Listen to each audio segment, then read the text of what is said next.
यह सम्मित संबंध या सिमेट्रिक रिलेशन। तो सम्मित संबंध क्या कहलाता है कि यदि ऑल ए कामा बी बिलोंग करें ए में, यदि ए बी अवयव है काय का ए का के लिए, तो A comma B belongs to R, तब B comma A belongs to R प्राप्त होना चाहिए। इसका मतलब है कि यदि समुच्चय में अवयव हैं ए और बी, अवयव हैं काय के ए के, तो यदि रिलेशन में ए बी बिलोंग कर रहा है क्यों कैसे आर से, यानी रिलेशन में यदि ए बी है तब हमको रिलेशन में B comma A belongs to R. इसका मतलब है यदि ए भी बिलोंग करेगा काय में रिलेशन में, तब बी कामा ए भी बिलोंग करना चाहिए रिलेशन में। यदि ए भी है तो हमको क्या चाहिए, फिर बी ए भी चाहिए है। अगर ए भी है तो बी ए चाहिए, तब यह संबंध क्या हो जाएगा, सम्मित संबंध हो जाएगा या सिमेट्रिक रिलेशन। तो ये समझ में आ गया होगा कि यदि ए भी है तो बी ए चेक करना है, अगर ए भी नहीं है तो बी ए चेक करने की कोई ज़रूरत ही नहीं है। इसका मतलब है कि यदि ए भी है तब हमको संबंध में बी ए चाहिए, और यदि ए भी नहीं है तो बी ए फिर चेक करने की कोई ज़रूरत ही नहीं है। मतलब एक कंडीशन है कि यदि ए भी बिलोंग कर रहा है आर में, तब फिर बी ए भी बिलोंग करना चाहिए आर यानी रिलेशन में, तब संबंध क्या हो जाएगा, सम्मित संबंध होगा। तो यदि फिर वो एक उदाहरण से समझे कि यदि समुच्चय ए बराबर ए बी सी है, तो हम पहले इनका कार्तीय गुणन करें ए क्रॉस ए। अब एक समुच्चय दिया है तो सिर्फ एक दिया है तो ए बी सी, तो फिर अपन ए क्रॉस ए ज्ञात करें, तो ए समुच्चय ए के अवयव क्रॉस समुच्चय ए के अवयव, इनका फिर गुणा करें कि ए कामा बी ए कामा सी, फिर B comma B B comma C कामा ए सी कामा बी और सी कामा सी। ये पूरे कितने युग्म बन जाएंगे, 9 युग्म बन जाएंगे, क्योंकि 3 गुणित 3, तो यहाँ कितने बन जाएंगे 9, यानी A comma A B A C B A B B C A C B और सी सी। या अपन फिर उसी प्रकार ए क्रॉस ए बी सी यहाँ लिखे, ए बी सी यहाँ, तो A comma A B A C B comma B comma B comma C comma C comma B और सी कामा सी, इस प्रकार भी दर्शा सकते हैं। तो उदाहरण देखें कि समुच्चय आर है, जो ए संबंध आर है।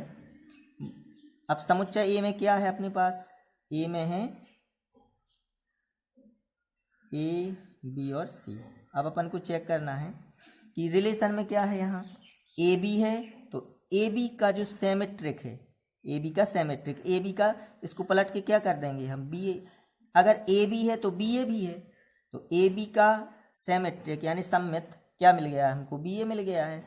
तो यह संबंध क्या है, एक सम्मित संबंध है। इसमें हमको केवल यह देखना है कि अगर ए बी है तो फिर ए बी का उल्टा यानी बी ए चाहिए। फिर यदि ए बी का बी ए मिल रहा है तो संबंध क्या है, संबंध सम्मित संबंध है। मतलब पूरे, ऐसा नहीं कि ए बी का बी ए मिल गया, अब दूसरा मान लो ए सी होता तो ए सी का क्या चाहिए, फिर सी ए चाहिए। तो जितने हैं उनके पलट के हमें, अगर ए बी है तो बी ए मिलना चाहिए, यानी उसका सिमेट्रिक रूप मिलना चाहिए।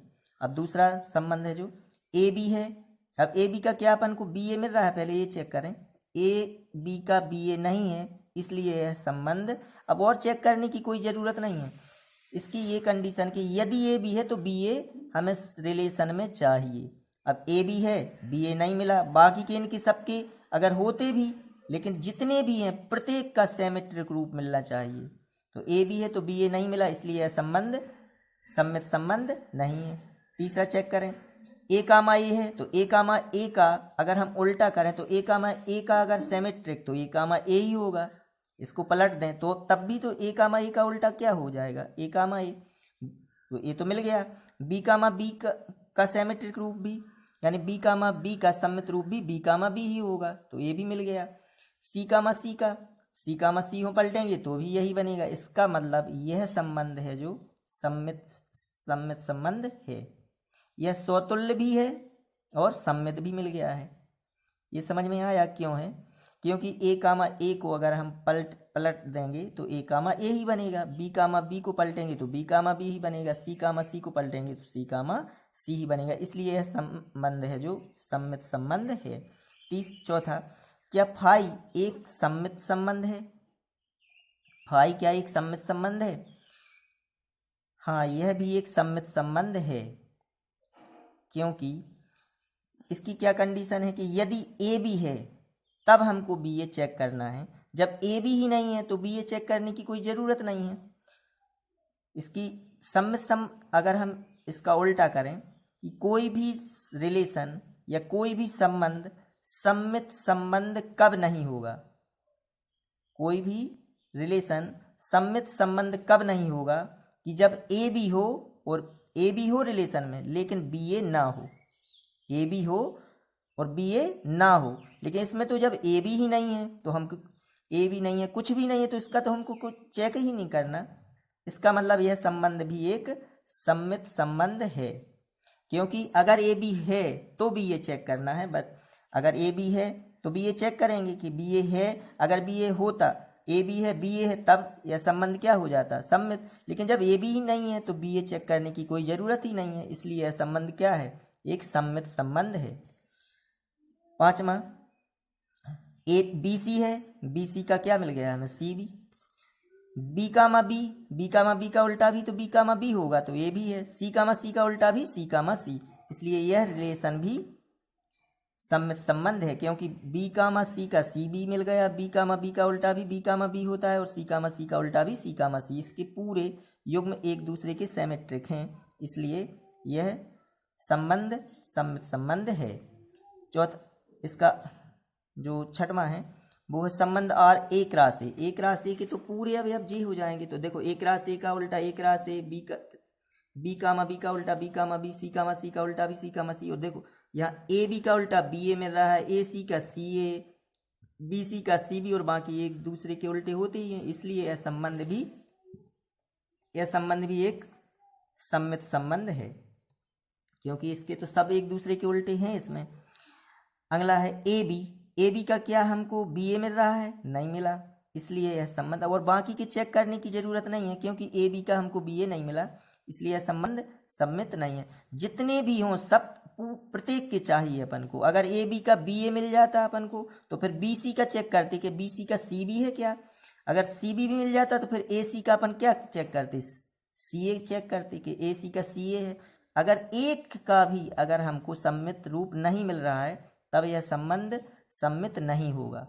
मतलब जितने हैं तो पूरे के युग्म जो हम ए बी का बी ए चाहिए, और एक जितने भी हैं पूरों के चाहिए, तो इसलिए यह संबंध सम्मित संबंध नहीं है। अगला है कि ए बी है तो ए बी का बी ए मिल गया। अब ए सी है, ए सी का हमको सी ए नहीं मिला, इसलिए यह संबंध सम्मित संबंध नहीं है। तो अब संबंध समझ में आ गया होगा कि यदि ए बी बिलोंग कर रहा है ए में तो ए कामा बी बिलोंग करे आर में। ए कामा बी अगर बिलोंग करता है आर में तब कंडीशन है कि यदि ए बी बिलोंग कर रहा है आर में तब बी कामा ए भी बिलोंग करना चाहिए आर में। यदि ए बी बिलोंग करे आर में तब बी कामा ए भी बिलोंग करेगा आर में, तब सम्मित संबंध होगा। कोई भी संबंध सम्मित कब नहीं होगा कि ए बी तो बिलोंग कर रहा है आर में लेकिन बी कामा ए बिलोंग ना करे रिलेशन में, तब संबंध सम्मित नहीं होगा। तो ये समझ में आ गया होगा। इसमें कुल सम्मित संबंधों की संख्या किस प्रकार ज्ञात कर सकते हैं कि 2 पे n धन 1/2 की घात, 2 पर n धन 1/2 की घात। तो यदि समुच्चय ए बराबर ए बी सी है तो यहाँ n का मान कितना हो जाएगा, 3 अवयव हैं तो n बराबर 3। अब यहाँ n की जगह 3 रख दो। मान लो समुच्चय ए बराबर ए बी भर होता तो n का मान 2 हो जाता, तो यहाँ 2 पे 2 धन 1/2। तो इससे अपन सम्मित संबंधों की कुल संख्या ज्ञात कर सकते हैं। इसके बाद है संक्रामक संबंध या ट्रांजिटिव रिलेशन। तो संक्रामक संबंध इन दोनों से अलग है, ये समझ लें। ये तीनों संबंध इन तीनों संबंधों पर स्वतुल्य सम्मित और संक्रामक पर पूरा अध्याय इन्हीं तीनों संबंधों पर आधारित है। तो ये ट्रांजिटिव रिलेशन, इसकी परिभाषा है कि संबंध आर संक्रामक कहलाता है यदि all A B C belong कर रहा है ए के लिए यदि ए भी बिलोंग कर रहा है आर में, बी का सी भी बिलोंग कर रहा है आर में, तब ये शर्त है, तब यदि ए भी बिलोंग करे आर में, बी का सी भी बिलोंग करे आर में, तब ए का सी बिलोंग करना चाहिए आर में। अगर ये शर्त बनी तब हमको चेक करना पड़ेगा कि ए का सी भी बिलोंग करना चाहिए आर में, तब संबंध क्या हो जाएगा, संक्रामक। इसका मतलब देखो ए कामा बी यानी जे वाला अवयव पहले का दूसरा बिलोंग कर रहा है आर में, और बी का सी यानी दूसरे का पहला, अगर ए और ए मिल रहे हैं तब हमको चेक करना पड़ेगा कि ए का सी भी बिलोंग करना चाहिए आर में, यानी रिलेशन में ए का सी होना चाहिए।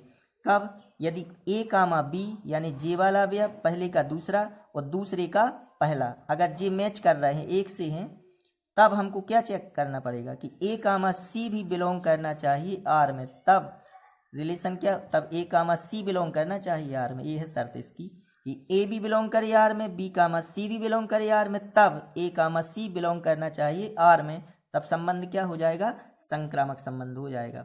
जैसे समुच्चय ए बराबर ए बी सी, फिर एक राशि ज्ञात किया अपन ने, उसी प्रकार तो इसके एग्जाम्पल समझ लें कि आर बराबर जो रिलेशन में है ए बी है, बी ए है, और ए कामा ए और बी कामा बी। देखो ए कामा बी है तो देखो बी कामा ए, देखो ए बी और बी ए जे मिलने लगी।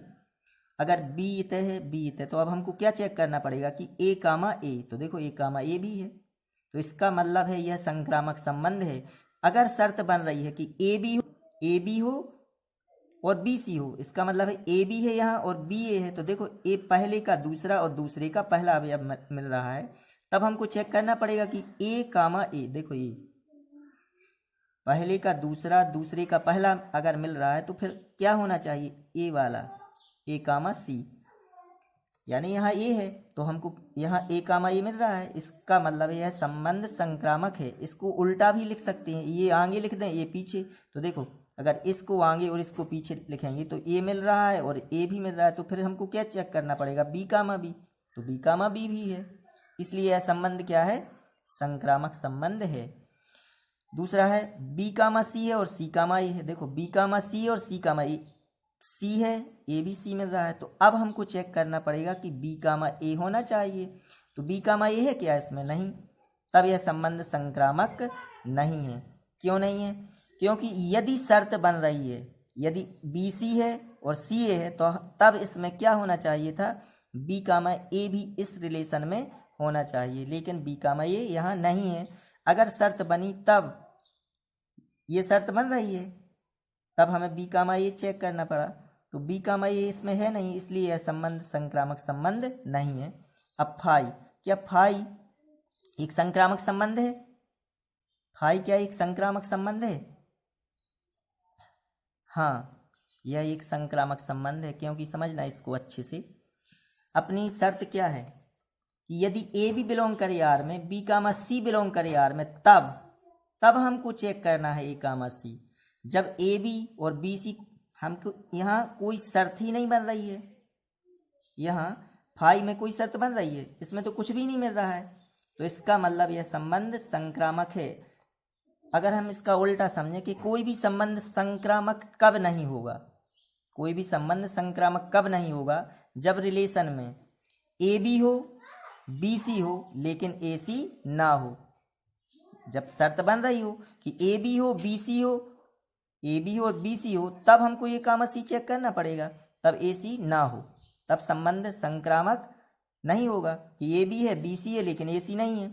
लेकिन कोई भी संबंध संक्रामक कब नहीं होगा, कि जब ए बी हो, बी सी हो और ए सी ना हो। जब यहाँ ए बी नहीं मिल रहा हो, हमें बी सी कोई शर्त ही नहीं बन रही है, इस तो फिर हम इसमें ए सी कहाँ से चेक करेंगे, इसका मतलब ए बी और बी सी हमको नहीं मिल रहे हैं। जब कोई शर्त ही नहीं बनेगी तब हमको ए सी यहाँ चेक करने की कोई ज़रूरत नहीं है, तब इसलिए यह संबंध क्या है, एक संक्रामक संबंध है, क्योंकि यहाँ कोई शर्त ही नहीं बन रही। अगर शर्त बनी यानी ए बी बी सी मिला हमको, तब हमको ए सी चेक करना पड़ेगा, और ए सी अगर नहीं होगा तो संबंध संक्रामक नहीं होगा। लेकिन यदि ए बी है, बी सी है, ए बी है, बी सी है, ए बी है और बी सी है, ये दोनों मिल रहे हैं, तब हमको ए सी चेक करना है। लेकिन जब ये दोनों ही ना मिले तब इसकी कोई ज़रूरत नहीं है, तब इसको चेक करने की कोई ज़रूरत नहीं है, तब अपन बोल देंगे यह संबंध संक्रामक है। अगर ये शर्त जनरेट होगी तब ए कामा सी की जरूरत होगी। अगर ये शर्त ही नहीं बन रही है तो इसका मतलब डायरेक्ट बोल देंगे कि यह संबंध संक्रामक है। तो जो फाई है यह एक संक्रामक संबंध है। जो एक राशि है, एक राशि के पूरे अवयव मिल रहे हैं यहाँ। तो देखो यहाँ ए बी है, ए बी है, बी ए है, तो देखो ए कामा ए बी है। यहाँ ए बी है, बी सी है, तो ए कामा सी है। इसमें तो सब मिल जाएंगे एक दूसरे के, तो इसलिए यह संबंध भी संक्रामक संबंध है। अगला है कि आर बराबर ए comma A B comma B C comma सी, क्या यह संबंध संक्रामक है? जी, यह भी संबंध एक संक्रामक है, क्योंकि यहाँ कोई शर्त ही नहीं बन रही। अगर ए कामा ए है, बी कामा बी है, सी कामा सी, यहाँ ए कामा ए, इससे मैच ए और ये मैच नहीं कर रहा है, ए इससे मैच नहीं कर रहा है। इसका मतलब जब शर्त ही नहीं बन रही, यदि ए बी बिलोंग करे आर में और बी सी भी बिलोंग करे आर में, तब चेक करना है कि ए सी भी बिलोंग करना चाहिए आर में। लेकिन जब ये दोनों बिलोंग नहीं कर रहे, कोई शर्त ही नहीं बन रही, तो अपन डायरेक्ट बोल देंगे कि यह संबंध संक्रामक है। तो इसलिए यह संबंध भी एक संक्रामक है, क्योंकि यहाँ कोई शर्त ही नहीं बन रही। अगर शर्त बने ए बी और बी सी मिले तब ए सी चेक करना है। समझ में आ गया होगा। आर बराबर ए बी है, अब यहाँ बी सी तो मिल नहीं रहा है या कोई भी नहीं मिल रहा हमको, इसलिए यह संबंध भी संक्रामक है। आर बराबर ए बी है, सी ए है, देखो क्या यह संबंध संक्रामक है? देखो ऐसा भी तो लिख सकते हैं, इसका ए बी मान लो इसको आगे कर दें हम सी ए, और इसको पीछे कर दें। ए भी देखना है अपन को, ए बी देखो ये शर्त बनने लगी। यहाँ तो नहीं बन रही थी कि बी और सी, इसमें तो नहीं बन रही थी शर्त, अपन बोल देते कि यह संबंध संक्रामक है, बोल देते क्योंकि शर्त नहीं बन रही। लेकिन इसका ध्यान भी रखना है, ए आगे पीछे कर सकते हैं अपन, तो ए सी ए आगे कर दिया और ए बी पीछे। अब देखो ये शर्त जनरेट होने लगी, ए कामा ए मिल रहा है, तो अब हमको क्या चाहिए इसमें सी भी, जो कि यहाँ नहीं है, इसलिए यह संबंध संक्रामक संबंध नहीं। इस प्रकार भी ध्यान रख सकते हैं अपन कि पहले का ए से गए बी अपन और बी से गए सी, ए से गए बी से गए सी, तो अब हमको क्या चेक करना पड़ेगा? ए कामा सी। यहाँ ए से गए बी और बी से गए सी, तब हमको ए सी चाहिए इसमें। या पहले का दूसरा, देखो पहले का दूसरा, जैसे ए बी बी सी, तो पहले का दूसरा, पहले का दूसरा, पहले का दूसरा, दूसरे का पहला, ये मिलना चाहिए। या पहले का, इस प्रकार पहले का पहला, पहले का पहला और दूसरे का दूसरा, दूसरे का दूसरा, तब भी संबंध क्या हो जाएगा? संक्रामक होगा। तब एक शर्त बनेगी यहाँ पे, तब तो चेक, ये समझ में आ गया होगा संक्रामक संबंध। यदि ये तीनों संबंध, तीनों कोई भी संबंध अगर स्वतुल्य है, सम्मित है और संक्रामक, तब कहलाता है तुल्यता संबंध। तो तुल्यता संबंध किसे कहते हैं? Equivalence relation. समुच्चय ए में कोई संबंधार तुल्यता संबंध कहलाता है यदि संबंधार स्वतुल्य हो, सम्मित हो और संक्रामक हो। जैसे समुच्चय ए बराबर ए बी सी है, तो रिलेशन में ए कामा ए है, बी कामा बी और सी कामा सी, यह एक संबंध स्वतुल्य है, क्योंकि ए कामा ए मिल रहा है, बी कामा बी मिल रहा है और सी कामा सी स्वतुल्य हो गया। सम्मित भी है, ए कामा ए का उल्टा ए comma A, B comma B का उल्टा बी कामा बी और सी कामा सी का उल्टा भी सी कामा सी, इसलिए यह सम्मित भी है। यह संक्रामक ही है, क्योंकि कोई शर्त नहीं बन रही है, इसलिए हमको ए कामा ए यहाँ मिल नहीं रहा, देखो, तो इसलिए यह शर्त नहीं बन रही, इसलिए यह संक्रामक भी है। तो यदि कोई संबंध तीनों है, स्वतुल्य, सम्मित और संक्रामक, तब वह कहलाता है तुल्यता संबंध।